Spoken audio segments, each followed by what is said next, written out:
Retour sur la célébration du 64e anniversaire de la cession du Bénin à la souveraineté nationale et internationale pour préciser que le président Patrice Talon a pris 2 décrets pour gracier plus de 400 prisonniers, dont 27 détenus politiques. Cependant, les figures politiques de l'opposition, Rekian Madougou et Joël Aïvo, semblent avoir été oubliées. Comment les citoyens de la ville capitale perçoivent-ils cet acte du président? Voici les réactions recueillies par notre rédaction. Quand on voit par rapport, comme vous dites, au contexte de l'unité nationale qu'on est en train de prôner, je suis d'accord avec vous que l'unité nationale, les gens auraient repris, n'est-ce pas, ce refrain avec le chef de l'État et avec les acteurs de la rupture, si ces 2 figures, à savoir Rekian Madougou et le professeur Joël Aïvo, étaient sortis de prison, véritablement ça aurait amorcé quelque chose. Malheureusement, ce n'est pas le cas.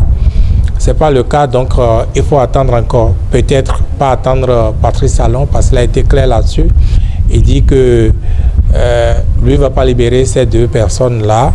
Il a dit clairement, la dernière fois qu'il a rencontré les leaders du parti, les démocrates. Regardez le nom, c'est très important. Ça veut dire qu'il a un souci, c'est un papa après tout. Avant d'être président, il a un papa, il a un père de famille. Et il sait ce que ça veut dire, laisser sa famille et aller se retrouver incarcéré. Peu importe ce que la personne a fait pour se retrouver, la personne le souhaite.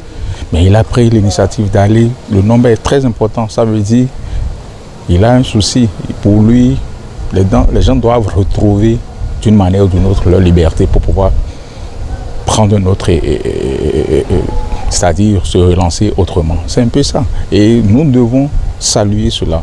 C'est un acte d'un développeur, c'est un acte d'un père de famille et c'est un acte d'un leader. Vous allez voir que dans ce nombre, il y a pas mal de détenus politiques, des gens que nous savons tous ce qui les a amenés là-bas. Mais aujourd'hui, il a gracié une partie. Et vous allez constater que c'est rien que des jeunes. La dernière fois dans son interview, il a dit que ça lui fait mal de voir des jeunes qui ont leur avenir devant eux aller se retrouver dans cette position. Il a fait. Beaucoup de jeunes ont été graciés et je suis sûr que les années à venir, il va le faire encore. Après la libération de ces 464 personnes la fois dernière, on avait cru que ces 2 personnalités, Madougou et Aïvo aussi, seraient peut-être sur la liste, mais malheureusement ce n'est pas le cas. Moi je pense qu'il ne faut pas mettre de pression. Le chef de l'État, il est un homme, après tout, il est un humain, il a un cœur. Et à un moment donné, personne n'attendrait peut-être le jour où il va libérer Aïvo et Madougou. C'est peut-être parce qu'on attend toujours, on dit mais attention, ça vient déjà.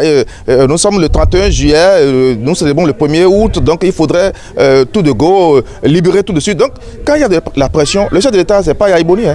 Patrice Talon gère en fait le pays différemment.